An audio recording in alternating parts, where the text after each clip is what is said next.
Sebuah negara baru akan muncul di dekat Indonesia dan bernama Bougainville.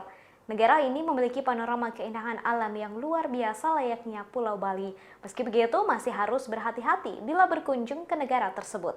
Bougainville memilih merdeka dari Papua Nugini dalam referendum 2019. Pelepasannya akan dimulai pada 2023 dan diperkirakan bisa merdeka sepenuhnya di tahun 2027. Hasil referendum membuat warga lokal dan pengamat internasional merasa optimis dengan masa depan cerah Bougainville. Hal ini karena pulau tersebut memiliki sumber daya alam yang melimpah dan potensi wisata yang sangat tinggi.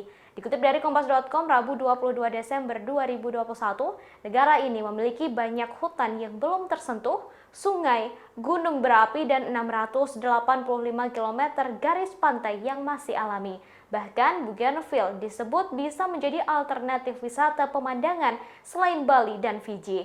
Salah satu tempat wisata utama yang bisa dikunjungi adalah reruntuhan Perang Dunia II dan wisata sejarah. Meski begitu, para wisatawan diimbau untuk hati-hati bila berkunjung ke negara tersebut. Hal ini lantaran baru-baru ini negara itu dilanda COVID-19 varian Delta. Sebagai negara berkembang, Bougainville memiliki banyak hal yang harus dilakukan dalam mengembangkan layanan kesehatan dan infrastruktur pariwisata. Selain COVID-19, penyakit malaria dan endemik juga menjadi isu berkelanjutan.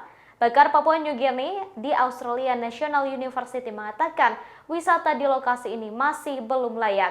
Satu-satunya wisata yang bisa dilakukan adalah wisata petualangan skala kecil dan hanya bisa dilakukan oleh orang-orang kaya. Hal itu lantaran untuk bisa sampai dan beraktivitas di sekitar Bougainville dibutuhkan biaya yang sangat tinggi.